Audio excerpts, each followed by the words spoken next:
Bienvenidos a esta sesión. Soy la doctora Catherine Kimis, me desempeño como médico oral en un centro de salud.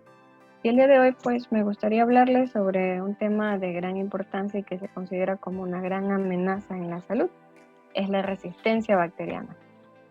Actualmente se considera que esto es un proceso natural, es propio, es característico de las bacterias.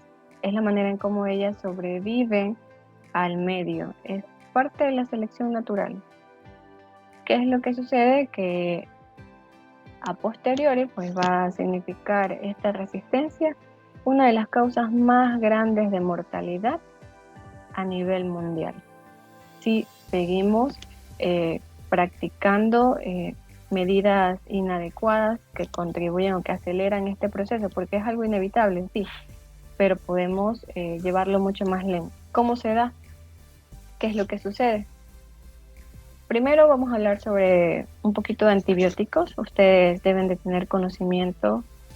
En algún momento en la consulta médica le deben haber prescrito un antibiótico. Esto es un medicamento que va dirigido para procesos infecciosos de causa bacteriana, es decir, solo y únicamente para bacterias, no contra procesos virales. ¿Qué pasa con estos antibióticos? Bueno, si nos remitimos al origen en sí, lleva desde el año 1928 que salió a la luz uno de los primeros antibióticos que tuvo gran importancia y relevancia en uno de los eventos que fue la Segunda Guerra Mundial y que fue descrito por primera vez por un científico británico, Alexander Fleming, en un cultivo de Staphylococcus aureus. Este tuvo una producción masiva y significó un desarrollo bastante importante dentro de la medicina, puesto que se produjo en grandes cantidades en uno de los eventos más importantes de la Segunda Guerra Mundial, que fue el desembarco de Normandía. Aquí a cada soldado se le proporcionaba un kit con este antibiótico, la penicilina. Y esta era la manera en cómo algunos de ellos, cada vez que eran heridos, sobrevivían ante los distintos procesos infecciosos en los que se enfrentaban. Ahora, habrán escuchado ustedes, como les acabo de mencionar, pues, de la penicilina, se habrán administrado la penicilina. Esta tiene un efecto sobre una determinada parte de las bacterias. Esta imagen que ustedes ven aquí es una bacteria. Tiene como un ser humano, pues tiene sus partes bien identificadas. Y cada uno de los antibióticos que se han diseñado va a tener un efecto sobre una partecita en especial. Esto que ustedes ven aquí es un flagelo, le permite movilizarse a la bacteria. Estos pelitos que ustedes observan les permite intercambiar material genético. Dentro de la bacteria, pues organelas distintas, típicas de una célula, como ribosomas, el material genético organizado. Pues bien, en esta línea de tiempo ustedes observan cada uno de los antibióticos que han ido apareciendo conforme hemos avanzado en años y que a su vez han presentado resistencia a cada uno de los antibióticos. Entiéndase esto, como ustedes observan en la imagen, la partecita de resistencia. Este antibiótico hace referencia, en este caso, a la penicilina, lo iniciamos así. Ya. Hay bacterias que, como el Staphylococcus aureus, que se volvieron tan poderosos, desarrollaron mecanismos diversos que van a ser explicados más adelante, sí, para poder sobrevivir. Y que este antibiótico que ustedes ven aquí no les hace nada. Entonces, de esta manera ellas se mantienen en el medio. En esta línea de tiempo, además, pues hasta el 2011 tenemos una resistencia marcada, más que todo por estafilococos, a diferentes fármacos, ceftarolina, está la meticilina y bueno, la penicilina inicialmente. ¿Cómo se produce estos tipos, bueno, de resistencia? Esta pues puede ser de dos tipos, ¿no? Pero antes de conocerlas, enfatizamos ¿Qué es lo que sucede cada vez que nosotros le damos un antibiótico a un paciente o cada vez que nos tomamos un antibiótico en un ser humano que tal vez no se haya sensibilizado tanto porque no ha tomado tantos antibióticos sencillamente, o porque se trata de alguien que está pequeñito y recién se está adaptando, recién está recibiendo medicación? Entonces, en la primera imagen ustedes observan bacterias no resistentes. El antibiótico tiene dos funciones, bueno, varias funciones en sí, pero en sí lo que busca es matar a la bacteria o inhibir su crecimiento bacteriano o evitar que se siga multiplicando. Cuando nosotros le damos un antibiótico, por ejemplo, a un niño que experimenta su primer proceso bacteriano, tal vez una amigdalitis estreptocócica, ya, y no se ha expuesto a ningún otro antibiótico, es la primera vez que va a recibir uno. Probablemente las bacterias que tenga no son resistentes, son sensibles al antibiótico que se le va a dar, y pues finalmente termina matando a los microorganismos.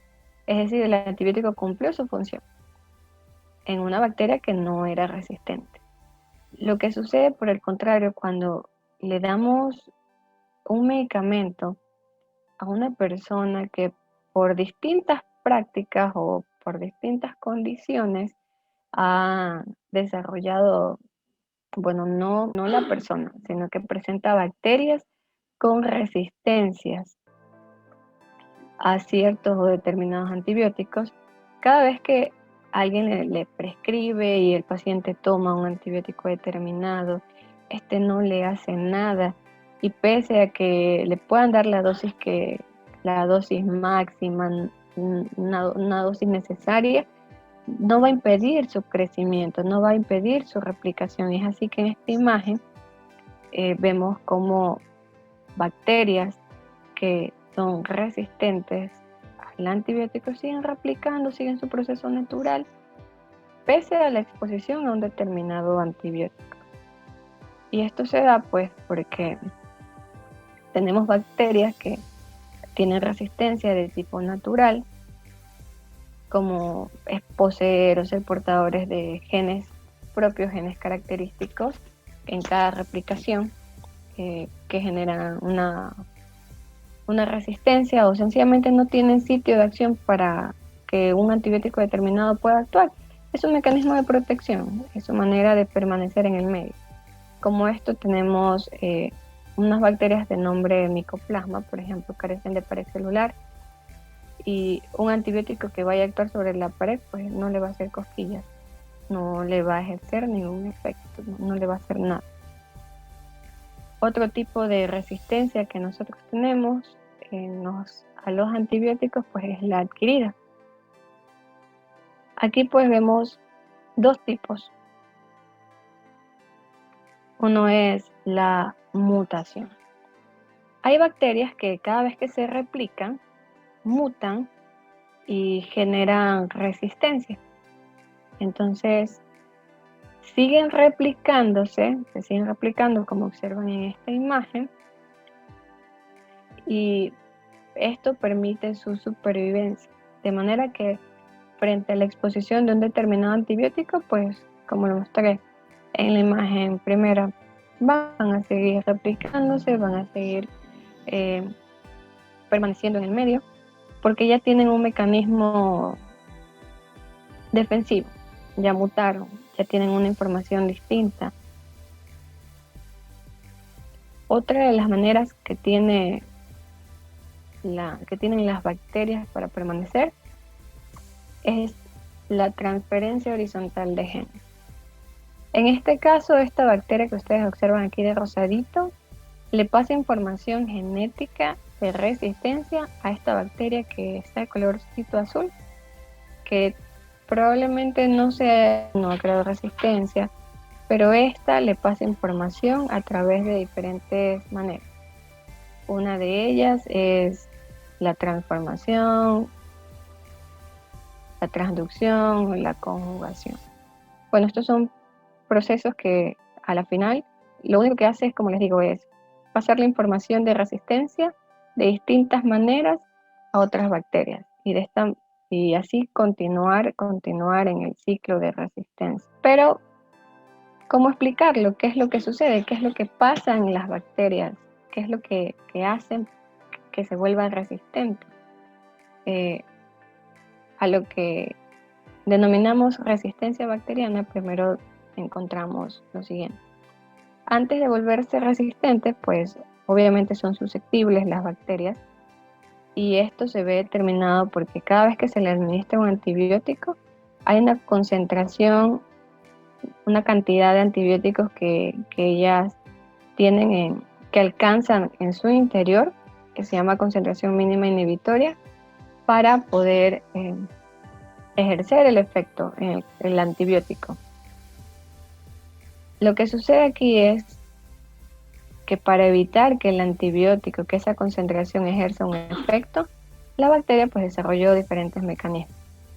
Entre estas, la inactivación enzimática. Hay bacterias, hay enzimas denominadas beta-lactamasas, que lo que hacen, en términos sencillos, es desdoblar, es como que partir, dañar, ir dirigidas contra un determinado agente, una determinada diana, ¿no? En este caso, el anillo beta-lactámico de las penicilinas. Esto es lo que sucede con la producción de enzimas que inactivan al antibiótico. Es uno de los ejemplos más clásicos. Otra manera, otro mecanismo es el desarrollo de proteínas que actúan como un canal de paso, que es lo que hace que mientras el antibiótico ingresa por un lado, por el otro esta proteína está sacándola. Y esto se llama bomba de flujo. Entonces, toda la cantidad de antibiótico que le puede haber ingresado a esta bacteria, pues finalmente va a salir. Va a salir y no va a alcanzarse la concentración mínima para poder matar a la bacteria o impedir que siga su replicación. Y algo que acabamos de ver ahora poco, pues fue el intercambio del material genético o el pasaje de material genético de una bacteria a otra a través de un plásmido. Bueno, esto es nada más que ADN de forma circular, que lleva información de resistencia y que le confiere dicha información a la bacteria sobre la cual a la cual es dotada. Modificación de sitio blanco.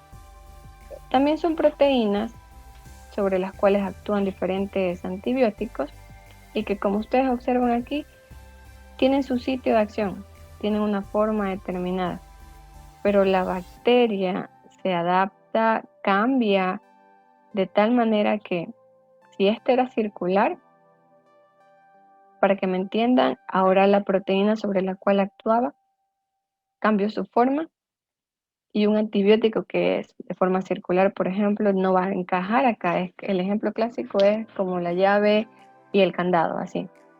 Entonces, si yo busco una llave diferente en un candado, por ejemplo, que es pequeño y la llave es grande, tal, no encaja, se cambió la forma.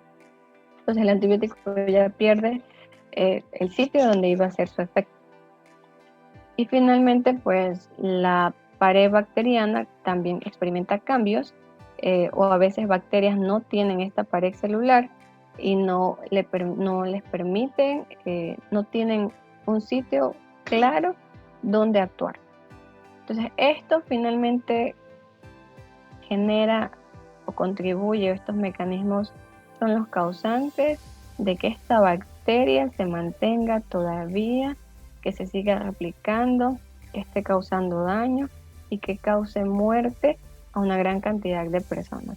Porque el antibiótico que se le dé, por más que sea por más que sea el antibiótico más de mayor espectro, si esta bacteria ya tiene una serie de mecanismos ya elaborados, no va no va a reaccionar frente a un determinado antibiótico. Y esto pues está asociado a algunas prácticas que tanto en la comunidad como en el ámbito médico pues tiene su parte, tiene su influencia. Por ejemplo, tenemos el exceso de prescripción de antibióticos. Aquí nos enfatizamos en que muchas veces como personal de salud o como pacientes, ya, somos presas, por así decirlo, de una prescripción antibiótica cuando no lo amerita. Por ejemplo, estamos ante un proceso viral, un proceso infeccioso viral, y tal vez porque acudieron donde la vecina o porque fueron a la farmacia, sencillamente les dieron un antibiótico porque así lo habían asociado con otro paciente, con otro conocido, y vieron que era la mejor forma tal vez de ayudarles, pero en realidad le están causando daño. Muchas veces los pacientes tienen sus fármacos antibióticos reservados, no terminan el tratamiento, a los 2 o 3 días ya se sienten mejor, abandonan la terapéutica, dejan de tomar el antibiótico y dejan guardados en su cajón el antibiótico. Entonces, para la siguiente vez que se enfermen, dice, bueno, me hizo bien el fármaco, y por poner un ejemplo, la amoxicilina, y la vez pasada y otra vez voy a usarlo porque me siento igual, tengo los mismos síntomas. Probablemente no es la misma enfermedad que esté padeciendo actualmente, probablemente sea un proceso viral y no merite tratamiento. Sin embargo, lo asociaron de manera errónea y esta práctica contribuye a la resistencia. ¿Por qué? Porque si no me termino un tratamiento con anterioridad, no alcancé a que mi dosis de antibióticos sea la necesaria para matar a la bacteria o para evitar su replicación.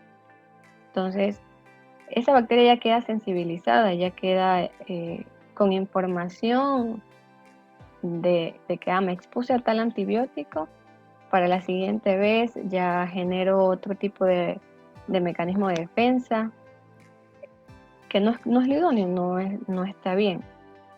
Ahora hay un punto muy importante que probablemente sea desconocido, probablemente muy conocido por todos, que es el uso excesivo de antibióticos en la cría de ganados y pescados.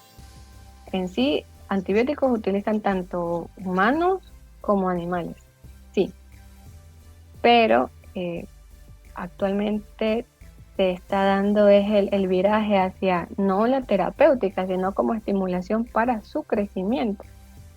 Y esto es información verídica. Actualmente Argentina presenta información que gran cantidad del consumo de carnes, por ejemplo, ya está asociada al uso de antibióticos para estimular su crecimiento. Allá se come grandes cantidades en sí de carne. Entonces, para aumentar su producción, a la final los grandes empresarios utilizan de manera desmedida, o sea, con un efecto tal vez a corto plazo para ellos, generar mucho más dinero, pero perjudicial para el resto de la población.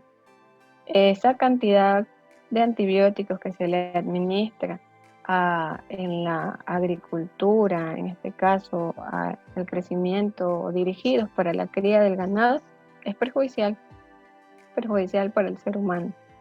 Y vale la pena recalcarlo porque deberían establecer medidas de control mucho más rigurosas en este ámbito. Otra medida a recalcar es el control inadecuado de las infecciones en los hospitales y en clínicas. Aquí hay que enfatizar que nosotros tenemos, por ejemplo, como médicos, debemos tratar un proceso infeccioso inicialmente con un medicamento de espectro reducido y ir escalando hasta un medicamento, un antibiótico de amplio espectro. ¿Por qué? porque se considera que hay 3 prácticas ideales para dar antibióticos y disminuir en sí la resistencia bacteriana. Una de ellas, la acabo de mencionar, ir dirigida con un medicamento de espectro reducido, es decir, que vaya a accionar a, a una bacteria en específico, que no cubra más que una, si las bacterias son gram positivas o gram negativas, que este vaya dirigido solo contra un gram positivo, si estoy hablando, por ejemplo, de una amigdalitis estreptocócica causada por el Streptococcus pyogenes, y que, bueno, es sensible a la penicilina. Entonces, estoy utilizando un medicamento de espectro reducido. Si se le hizo un estudio microbiológico, que es lo ideal, aparte de la clínica, de que va dirigido contra tal microorganismo y que el antibiótico que le voy a dar pues va a ejercer su efecto como en sí. Y en tercer lugar, pues que va a tener un efecto bactericida, es decir, va a matar a la bacteria.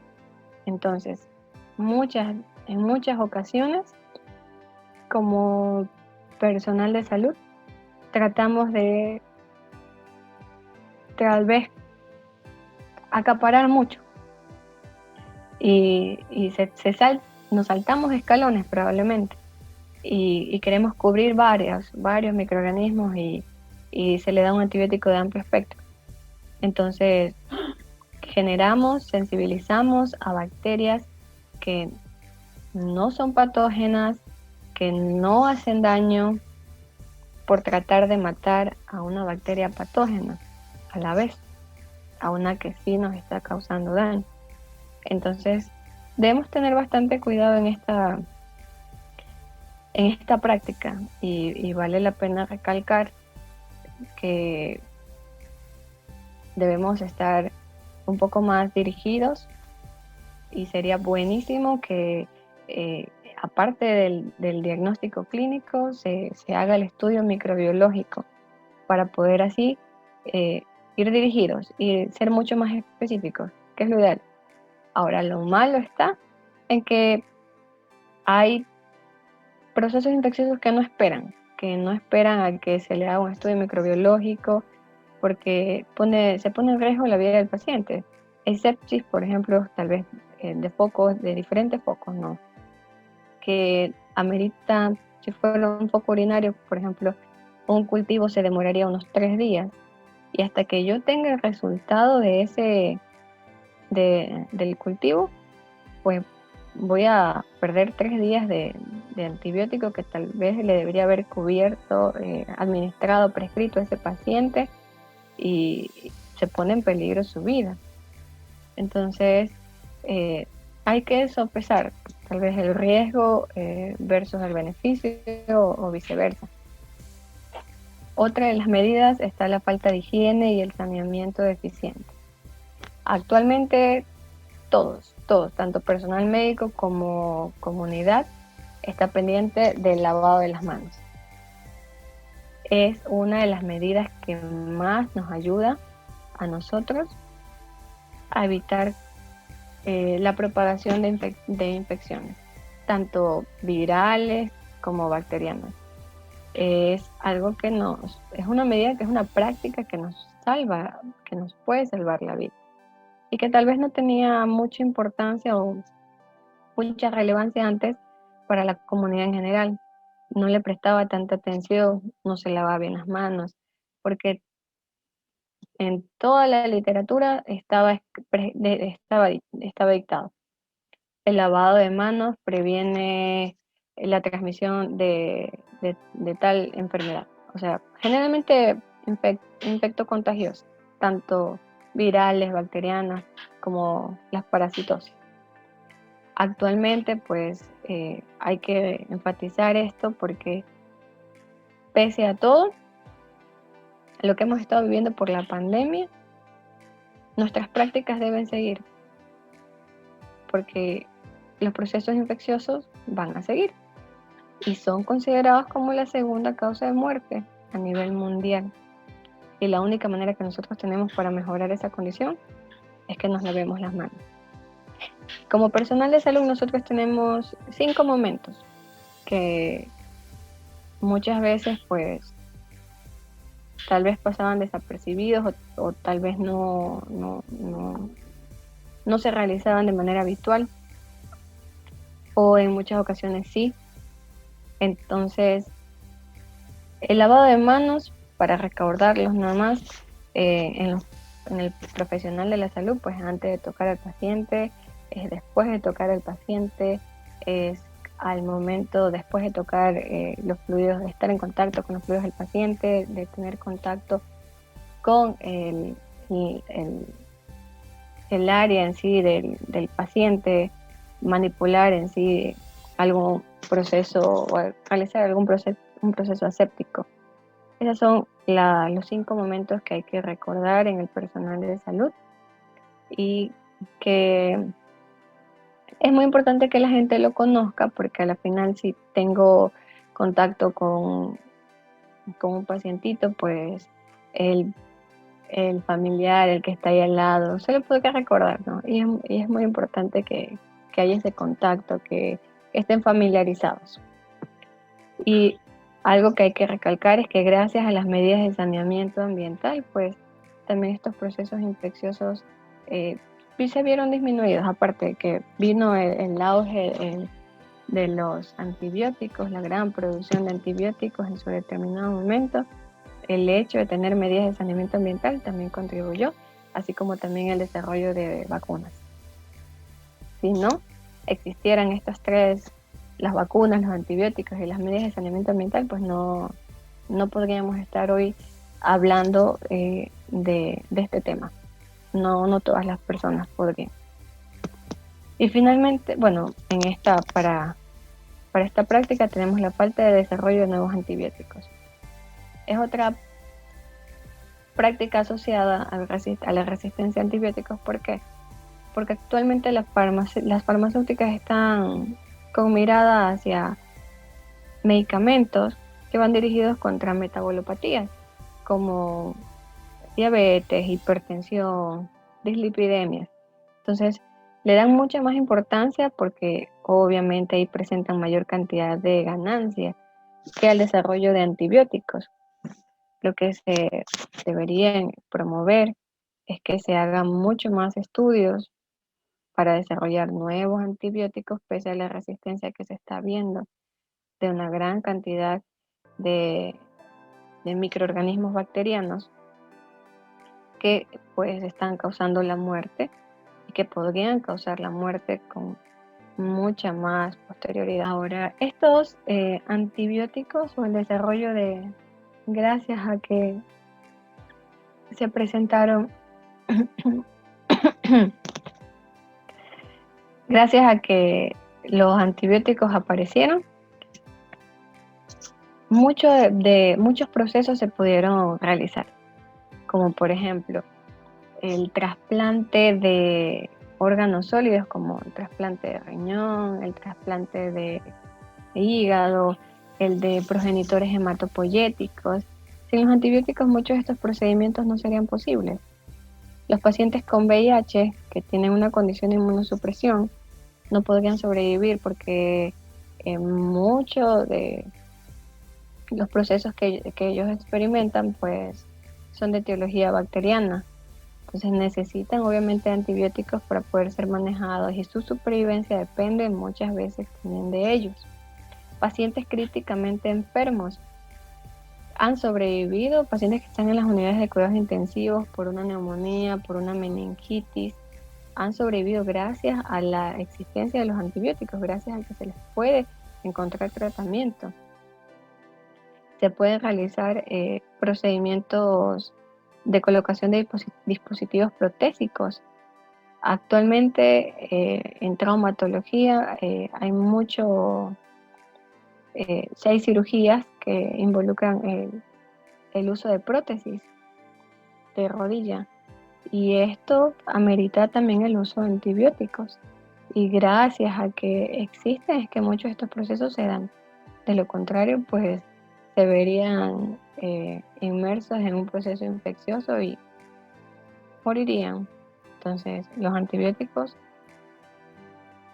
son y serán uno de los descubrimientos más importantes que pudiera haberse dado en la medicina. Esta es información de la OMS. El año pasado, en el 2020, la Organización Mundial de la Salud, que actualmente ha tomado gran relevancia, muchos de nosotros, bueno, la comunidad en sí conoce la Organización Mundial de la Salud por las medidas, por la información que emite. Esta rige en sí la mayor parte de organismos de salud en cada uno de los países a nivel mundial. Estimó que para el año 2050 la resistencia bacteriana mataría alrededor de 10 millones de personas. Y enfatizó que debemos tener mucho más control o tomar medidas multisectoriales para poder disminuir o retrasar, en este caso, la resistencia bacteriana. Hay artículos que demuestran que este tema es importante, que se le está prestando atención, como es este artículo que habla sobre la resistencia a antibióticos y lo ve como un problema serio. Y no nos vamos muy lejos, es de Perú. Por otro lado está este artículo que informa sobre el uso de antibióticos en el crecimiento y desarrollo de animales, que está causando bacterias, que está generando multiresistencia bacteriana y es considerada pues ya no una amenaza oculta en sí. Muchos de nosotros lo sabemos. Y es importante que podamos dar a conocer a ustedes cuáles son los efectos de la resistencia microbiana. Finalmente, para muchos podría decirse, bueno, me tomo un antibiótico, mejoro, tal vez van a elaborar otro antibiótico, pero la situación por la que estamos viviendo, pues, nos deja mucho que pensar. Tal vez tal vez le pongan mucha más atención y se desarrollen antibióticos en la medida de lo posible, o tal vez por el contrario no. Pero esto tiene sus efectos. Por ejemplo, aumento en costos del tratamiento. Adquirir un medicamento antimicrobiano tiene su costo. Y si de por sí no voy dirigido contra un microorganismo en específico, y utilizo uno y utilizo otro, genero más gastos, genero mucho más costos. Hay un mayor tiempo de estancia hospitalaria, que el paciente que podía permanecer unos 7 días hospitalizado o un paciente que ameritaba un tratamiento tal vez de 15 días, su estancia se prolonga y eso genera mucho más costo. Por ende aumenta la morbimortalidad por microorganismos que antes no eran considerados dañinos. Actualmente lo que no nos mataba, nos va a matar. Entonces, eso genera pues falla en el tratamiento, dificultad en la aplicación de guías, se limita la capacidad de realizar un tratamiento empírico y se conduce al uso de antibióticos menos efectivos. Esta imagen que ustedes pueden observar nos informa cómo en el año 2050 van a haber aproximadamente, o se estima, unos 10 millones de muertes por resistencia bacteriana. Y seguido, pues tenemos a las enfermedades neoplásicas, el cáncer con 8.2 millones, accidentes de tráfico con 1.2 millones. Y enfermedades como el tétano, como el sarampión, enfermedad diarreica, tienen una menor estimación. Actualmente, pues se estima que se han fallecido al menos unos 700.000 personas por procesos infecciosos de causa bacteriana. Y esta cantidad que ustedes pueden ver aquí Por ejemplo, hay vacuna contra tétano, hay vacuna contra sarampión. Presentan menos estimación, precisamente por eso. Aquí hay que enfatizar que si nosotros estamos también en las condiciones que estamos es por las vacunas. El éxito de no ver tanto tétano, de no ver sarampión en abundancia radica en que existen las vacunas. Así como también el cólera, gracias al antibiótico y a las medidas de saneamiento ambiental.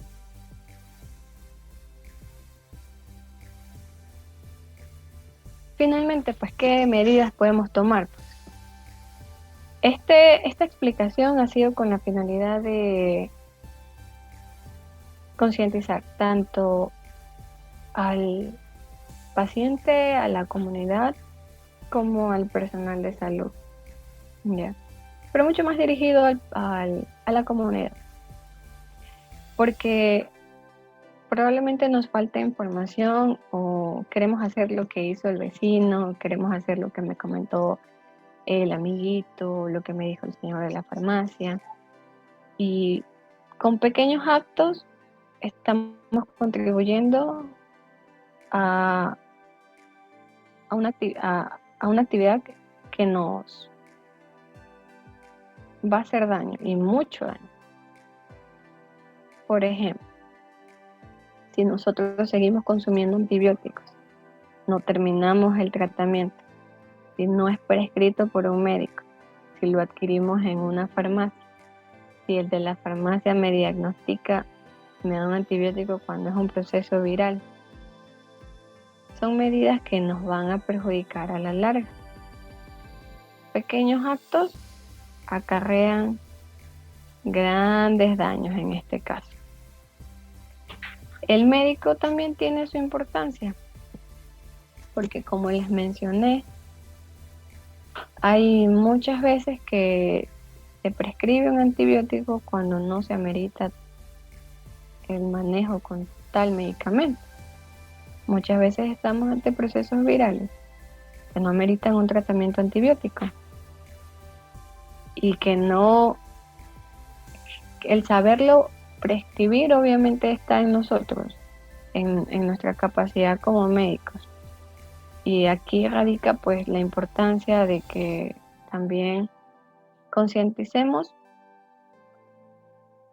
nuestra prescripción y a la comunidad, a que no siempre deben utilizar un antibiótico y que lo ideal es que se lo prescriba a alguien con la capacidad de hacerlo, como pues es un médico que está preparado y que está en las condiciones de hacerlo.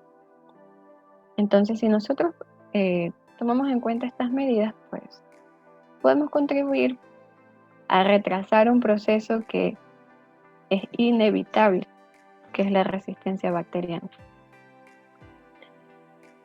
Practiquemos buenos hábitos, lavémonos las manos con mucha más frecuencia, no tomemos antibióticos por tomar, no hagamos caso a lo que me diga la vecina, no tomemos decisiones a la ligera, no piensen que tomar un medicamento antibiótico siempre es lo ideal. Muchas veces solo necesitan medicación sintomática, muchas veces es un resfriado común, muchas veces sí es un proceso bacteriano y amerita tratamiento antibiótico. Y recordemos que esto es muy importante. Lavarse las manos salvan vidas. Salvan vidas y está en cada una de sus manitos, pues contribuir de manera adecuada a evitar el acelerado proceso de resistencia bacteriana. Gracias.